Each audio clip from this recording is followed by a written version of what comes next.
I'm Tobin and you're watching Pelgrane Video. In this video I want to talk about Mutant City Blues 2nd edition. This is the revised edition of our GUMSHOE police procedural game, which was originally written by Robin D. Laws and has been extended and revised by Ryder-Hanrahan.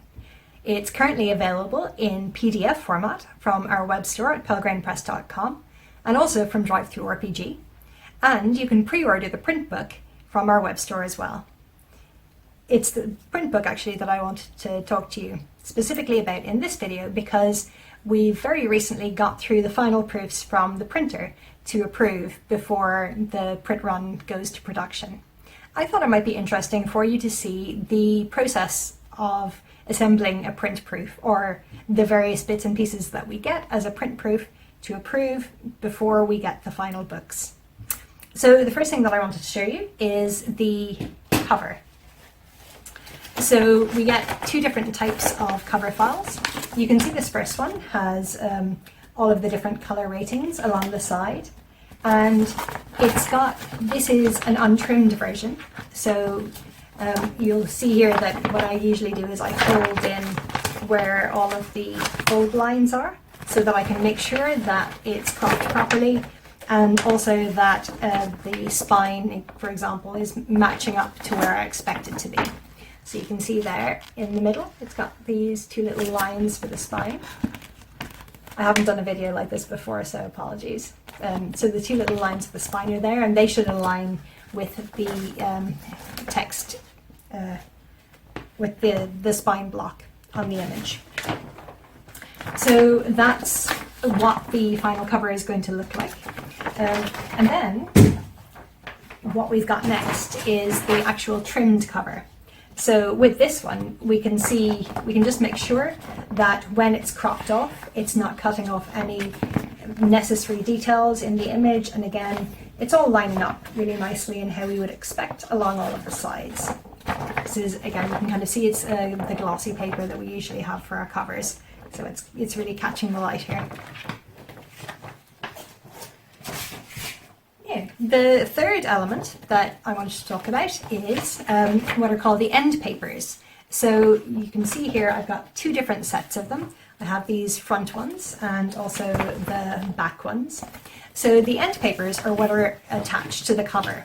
Now, in many of our books as well, they're black and white, or they're just a plain white page. But in some of our books, we choose a particular color for the end pages. So in Mutant City Blues 2nd edition, we've gone with this kind of indigo color paper. So you can see that this end paper, backboard, is going to be glued to the front cover here, and then it'll have the blue end papers when you open the book, and it'll be blue on that side as well, which will be glued into the cardboard case. So we get two of those, one for the beginning of the book and one for the end of the book. And this, again, as you can see, is untrimmed. So you've got your little trim marks up here. So we can just make sure that when that's cropped, it's going to crop properly. Now this is not the paper that they're going to be either, because these are going to be matte end pages. So we've also got samples of the actual paper. So this glorious indigo blue is the color that the actual paper that the end papers are going to be. So I don't know if you can see there, it's more of a matte finish than the glossy finish of previous. And again, it's been trimmed in this one so that we can see if, for example, it was detailed like the Fall of Delta Green end papers are. They're a map of the 1960s in the front end papers and then a map of the 1970s in the back end papers. We'd be able to make sure that that was all squared off properly and it was being cropped correctly. So those are the end papers. The next thing I wanted to talk about are the interior pages. Now, I don't know if you've noticed, but our books are almost always divisible by, our total number of pages is almost always divisible by 8. And the reason for that is that most of the printers that we work with use signatures of 8 pages. And what that means is that the book is divided into sections of, they essentially take one massive piece of paper and they fold it over to get an 8-page segment. So all of our books are made up of these 8-page segments. Now this is more important in what are called case-bound books or hardback books than in our perfect bound or softcover books. So we can get away a bit, we have a bit more latitude basically with the perfect bound books to not have an exact divisible by number of pages. So yeah, so our books are broken down, as you can see, into these signatures. These ones again are currently, they're untrimmed, but they're printed on the actual paper that will be used for the final. So you can see it's quite glossy and it's really high quality paper. So we can get a really good idea of what the final book will look like from this. They've also sent me through, put this down here, a trimmed version of all of the interior signatures. So again, this is what it looks like without the cover. You can see here it's all divided into the 8-page signatures. And this is a much neater version. So again, we would have a quick flick through this to make sure that things like our headers here are being cropped off where we would expect, and also that things like page numbers at the bottom aren't being cropped, and that all of that is lined up correctly, so that once it's glued into the final print case, it'll all align nicely and it'll look exactly how we expected it to look when we sent through the print files. So that's the trimmed interior. It's very cool. It's basically a book but with no cover. And the next thing that we get through is, and I find this quite interesting because the new printer that we're working with in Hong Kong sends through one of these, but our previous printers didn't. And this is essentially a blank book. So this is a full-on mock-up of exactly how this book is going to look, except entirely blank. So you can just see here, it's got the right paper, the glossy paper, the signatures are all sewn in, and it's basically a blank book. I feel like there's probably something awesome that we could do with these, because it feels like such a waste to just get a copy of a blank book and then do nothing with it, but I haven't yet thought of what I could do with it. So it's pretty cool though. And then the last element that we get through, so I don't know if you're going to be able to see this or not, but up here are what are called the headbands, and that's basically the sewing that keeps all of the signatures together at the top so that they can then glue on this cover over the pages. And for our hardback books, we usually choose the signature or the headband colours rather. So they've given me a choice. I asked for an indigo blue headband, and these are the choices that they've given me. So you can kind of see here, this one's kind of more of a teal-y colour. This one's kind of a bit darker, it's more of a dark purple. So I've gone with this one, which is the kind of more indigo-y kind of colour of headbands. So that's the colour that you'll see in the final book. I like to try and match certainly the headbands to the kind of concept colours of the book. I don't know if anyone notices, but it's just, I think it's a nice thing to do.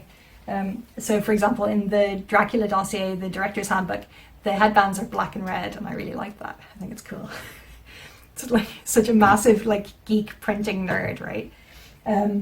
But so that's the blank book and the headbands. And once I've approved all of those, we get to the the finale. So I get through basically, again, this is something that our newer printers are doing where our previous printers didn't. So they send us through a couple of copies of the final print book, what it's actually going to look like. So this has not yet been printed, but I do have some physical copies of it here, which is very exciting. So you can see when I open it up, it's got this glorious, glorious indigo blue end papers. And then it looks exactly on the inside like the interior pages that we just looked at do. So that's Mutant City Blues, 2nd edition, how the final book is going to look.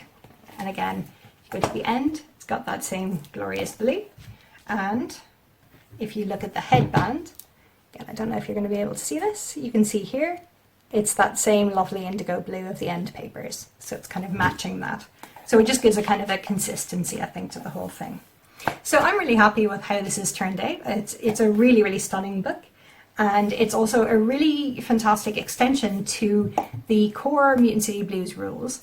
Previously, it dealt entirely with police, so you played police investigators after a sudden mutation event causes about 10% of the human population to develop mutant powers. So you play superhuman police who, sharing mutant powers, also understand a lot more about mutant powers than the general populace or the general police force, and so you're tasked with investigating crimes committed by your fellow mutants.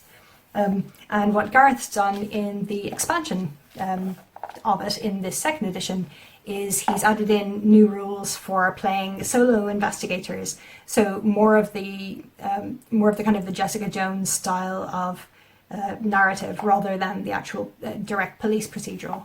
And as well as that, he's revised the adventure in it, and he's also he's stolen some of the push rules from the new GUMSHOE Quickshock system as seen in the 1-to-1 games and also in the Yellow King.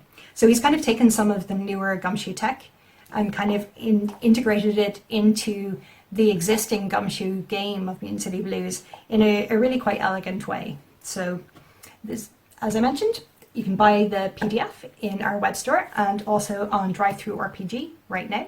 And you can pre-order this lovely, lovely print book in our web store as well.